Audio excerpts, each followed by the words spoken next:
ആകാശവാണി. നമസ്കാരം. വാർത്തകൾ വായിക്കുന്നത് സുധിൻ സൈനുദ്ദീൻ.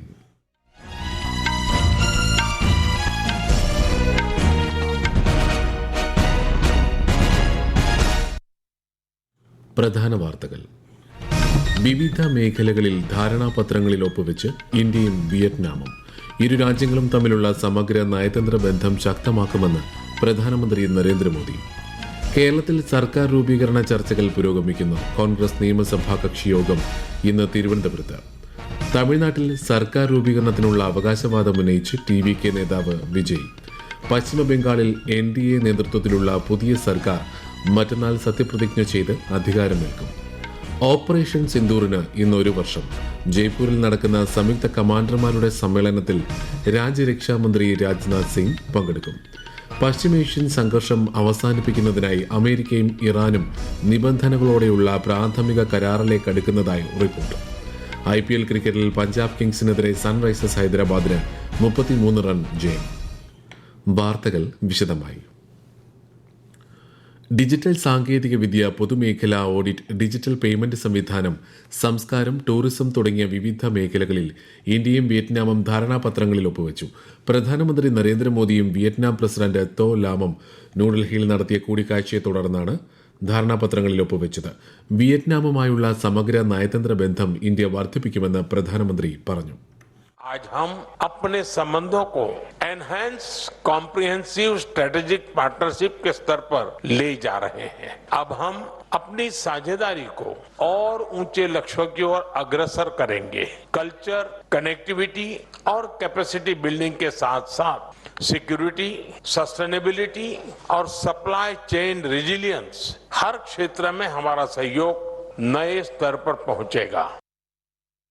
രാഷ്ട്രപതി ഭവനിൽ ഒരുക്കിയ വിരുന്നിലും വിയറ്റ്നാം പ്രസിഡന്റ് പങ്കെടുത്തു. ഇന്ത്യ വിയറ്റ്നാം ബന്ധം വർദ്ധിപ്പിക്കുന്നത് മേഖലയിലെ സമാധാനത്തിനും പുരോഗതിക്കും വഴിതെളിക്കുമെന്ന് രാഷ്ട്രപതി ദ്രൗപദി മുർമു പറഞ്ഞു.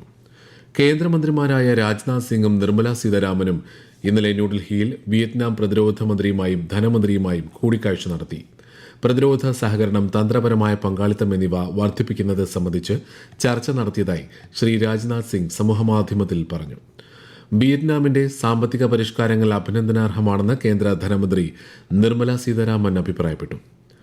ബീഹാർ മുഖ്യമന്ത്രി സാമ്രാജ് ചൌധരിയുടെ നേതൃത്വത്തിലുള്ള NDA സർക്കാരിന്റെ മന്ത്രിസഭാ വിപുലീകരണം ഇന്ന് പട്നയിലെ ഗാന്ധി മണ്ഡപത്തിൽ നടക്കുന്ന സത്യപ്രതിജ്ഞാ ചടങ്ങിൽ പ്രധാനമന്ത്രിയും BJPയുടെ മുതിർന്ന നേതാവുമായ നരേന്ദ്രമോദി, കേന്ദ്ര ആഭ്യന്തരമന്ത്രിയും പാർട്ടി നേതാവുമായ അമിത്ഷാ, മറ്റ് മുതിർന്ന NDA നേതാക്കൾ തുടങ്ങിയവർ പങ്കെടുക്കും. 15ഓളം BJP MLAമാരും 14ഓളം JDU MLAമാരും ഇന്ന് മന്ത്രിമാരായി സത്യപ്രതിജ്ഞ ചെയ്യും. ജനശക്തി രാംവിലാസിൽ നിന്ന് 2 മന്ത്രിമാരും, ഹിന്ദുസ്ഥാനി അവാമി മോർച്ച, രാഷ്ട്രീയ ലോക മോർച്ച എന്നിവയിൽ നിന്ന് ഓരോ മന്ത്രിമാരും ഇന്ന് സത്യപ്രതിജ്ഞ ചെയ്തേക്കും. നിയമസഭാ തെരഞ്ഞെടുപ്പിന്റെ ഫലപ്രഖ്യാപനത്തിന് പിന്നാലെ സർക്കാർ രൂപീകരണവുമായി ബന്ധപ്പെട്ട ചർച്ചകൾ കേരളത്തിൽ പുരോഗമിക്കുകയാണ്. നിയുക്ത MLAമാരുടെ ആദ്യ നിയമസഭാ കക്ഷിയോഗം KPCC ആസ്ഥാനത്ത് ഇന്ന് രാവിലെ ചേരും. അതേസമയം നിയമസഭാ തെരഞ്ഞെടുപ്പിലുണ്ടായത് അപ്രതീക്ഷിത പരാജയമെന്ന് CPIM സംസ്ഥാന സെക്രട്ടറി MV ഗോവിന്ദൻ പ്രതികരിച്ചു. CPIM സംസ്ഥാന സെക്രട്ടേറിയറ്റ് യോഗത്തിന് ശേഷം തിരുവനന്തപുരത്ത് മാധ്യമങ്ങളോട് സംസാരിക്കുകയായിരുന്നു അദ്ദേഹം. ജനങ്ങളുടെയും പാർട്ടി പ്രവർത്തകരുടെയും അഭിപ്രായം കേട്ട് ആവശ്യമായ തിരുത്തലുകൾ വരുത്തുമെന്നും അദ്ദേഹം പറഞ്ഞു. തമിഴ്നാട്ടിൽ സർക്കാർ രൂപീകരിക്കാനുള്ള അവകാശവാദം ഉന്നയിച്ച് TVK നേതാവ് വിജയ് ഇന്നലെ ഗവർണർ രാജേന്ദ്ര വിശ്വനാഥ് ആർലേക്കർക്ക് കത്ത് സമർപ്പിച്ചു.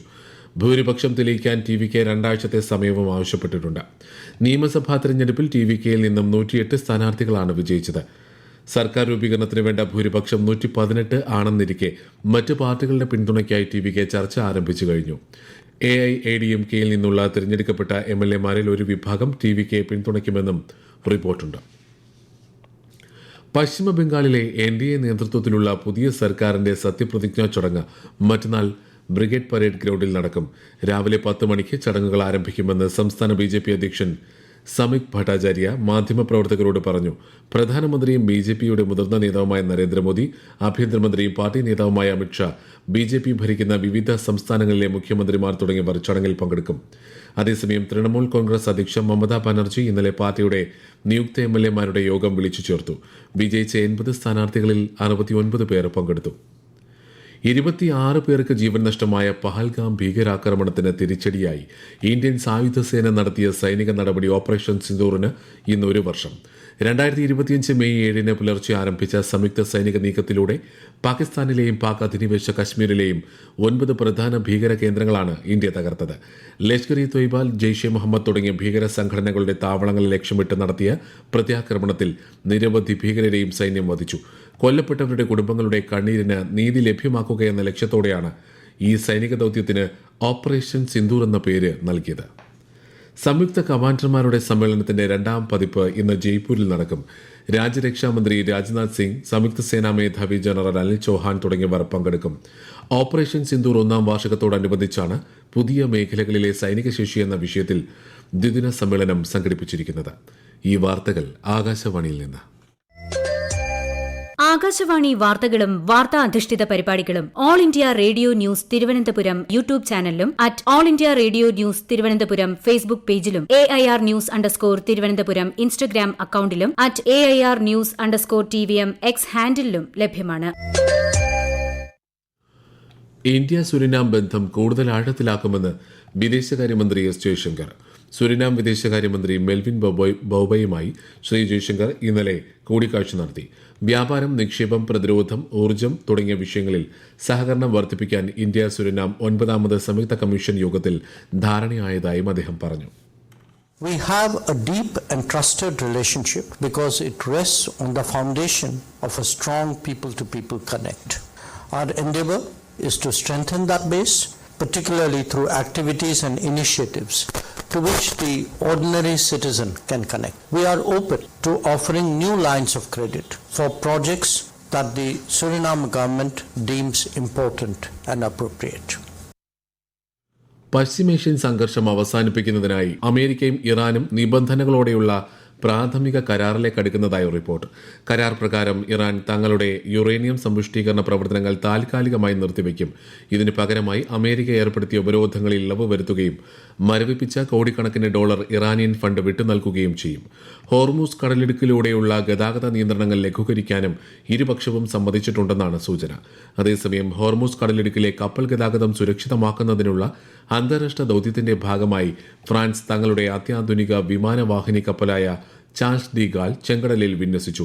12ഓളം രാജ്യങ്ങൾ ഫ്രാൻസിന്റെ ഈ നീക്കത്തിന് പിന്തുണ അറിയിച്ചിട്ടുണ്ട്. US ഏർപ്പെടുത്തിയ സമുദ്ര ഉപരോധം ലംഘിച്ച് ഇറാനിയൻ തുറമുഖത്തേക്ക് നീങ്ങാൻ ശ്രമിച്ച MT ഹസ്ന എന്ന എണ്ണക്കപ്പൽ ഒമാൻ ഉൾക്കടലിൽ തടഞ്ഞ് US സൈന്യം.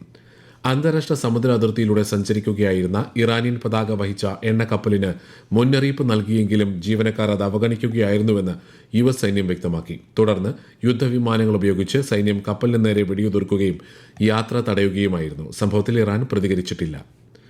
IPL ക്രിക്കറ്റിൽ ഇന്നലെ നടന്ന മത്സരത്തിൽ പഞ്ചാബ് കിങ്സിനെതിരെ സൺറൈസേഴ്സ് ഹൈദരാബാദിന് 33 റൺ ജയം. ആദ്യം ബാറ്റ് ചെയ്ത ഹൈദരാബാദ് നിശ്ചിത ഓവറിൽ 4 വിക്കറ്റ് നഷ്ടത്തിൽ 236 റൺ നേടിയപ്പോൾ മറുപടി ബാറ്റിംഗിൽ പഞ്ചാബിന് 7 വിക്കറ്റ് നഷ്ടത്തിൽ 202 റൺസ് എടുക്കാനേ കഴിഞ്ഞുള്ളൂ. ഇന്ന് നടക്കുന്ന മത്സരത്തിൽ Lucknow Super Giants Royal Challengers ബംഗളൂരുവിനെ നേരിടും. രാത്രി 7:30 ലക്നൌവിലാണ് മത്സരം. കേരളത്തിൽ വരും ദിവസങ്ങളിൽ ഒറ്റപ്പെട്ട ശക്തമായ മഴയ്ക്ക് സാധ്യതയെന്ന് കേന്ദ്ര കാലാവസ്ഥാ വകുപ്പ്. ഇന്ന് പത്തനംതിട്ട, കോട്ടയം, ഇടുക്കി, എറണാകുളം ജില്ലകളിൽ മഞ്ഞ ജാഗ്രത പ്രഖ്യാപിച്ചിട്ടുണ്ട്. കേരളത്തിൽ പകൽച്ചൂട് തുടരുന്ന സാഹചര്യത്തിൽ സൂര്യാഘാതം ഉൾപ്പെടെയുള്ള ഗുരുതര ആരോഗ്യ പ്രശ്നങ്ങൾക്കെതിരെ മുൻകരുതൽ സ്വീകരിക്കണമെന്ന് ദുരന്ത നിവാരണ അതോറിറ്റി മുന്നറിയിപ്പ് നൽകി. പശ്ചിമ ബംഗാളിൽ നോർത്ത് 24 പർഗനാസ് ജില്ലയിൽ BJP നേതാവ് സുവേന്ദു അധികാരിയുടെ അടുത്ത സഹായി ചന്ദ്രനാഥ് രഥ് വെടിയേറ്റ് മരിച്ചു. ഇന്നലെ രാത്രി ബൈക്കിലെത്തിയ അക്രമികൾ ചന്ദ്രനാഥ് സഞ്ചരിച്ച കാറിന് നേരെ വെടിയുതിർക്കുകയായിരുന്നു. പ്രധാന വാർത്തകൾ വീണ്ടും. വിവിധ മേഖലകളിൽ ധാരണാപത്രങ്ങളിൽ ഒപ്പുവെച്ച് ഇന്ത്യയും വിയറ്റ്നാമും. ഇരു രാജ്യങ്ങളും തമ്മിലുള്ള സമഗ്ര നയതന്ത്ര ബന്ധം ശക്തമാക്കുമെന്ന് പ്രധാനമന്ത്രി നരേന്ദ്രമോദി. കേരളത്തിൽ സർക്കാർ രൂപീകരണ ചർച്ചകൾ പുരോഗമിക്കുന്നു. കോൺഗ്രസ് നിയമസഭാ കക്ഷിയോഗം ഇന്ന് തിരുവനന്തപുരത്ത്. തമിഴ്നാട്ടിൽ സർക്കാർ രൂപീകരണത്തിനുള്ള അവകാശവാദം ഉന്നയിച്ച് TVK നേതാവ് വിജയ്. പശ്ചിമ ബംഗാളിൽ NDA നേതൃത്വത്തിലുള്ള പുതിയ സർക്കാർ മറ്റന്നാൾ സത്യപ്രതിജ്ഞ ചെയ്ത് അധികാരമേൽക്കും. ഓപ്പറേഷൻ സിന്ദൂറിന് ഇന്ന് 1 വർഷം. ജയ്പൂരിൽ നടക്കുന്ന സംയുക്ത കമാൻഡർമാരുടെ സമ്മേളനത്തിൽ രാജ്യരക്ഷാമന്ത്രി രാജ്നാഥ് സിംഗ് പങ്കെടുക്കും. പശ്ചിമേഷ്യൻ സംഘർഷം അവസാനിപ്പിക്കുന്നതിനായി അമേരിക്കയും ഇറാനും നിബന്ധനകളോടെയുള്ള പ്രാഥമിക കരാറിലേക്ക് അടുക്കുന്നതായി റിപ്പോർട്ട്. IPL ക്രിക്കറ്റിൽ പഞ്ചാബ് കിങ്സിനെതിരെ സൺറൈസേഴ്സ് ഹൈദരാബാദിന് 33 റൺ ജയം. വാർത്തകൾ കഴിഞ്ഞു. അടുത്ത വാർത്താ പ്രക്ഷേപണം ഉച്ചയ്ക്ക് 12:30.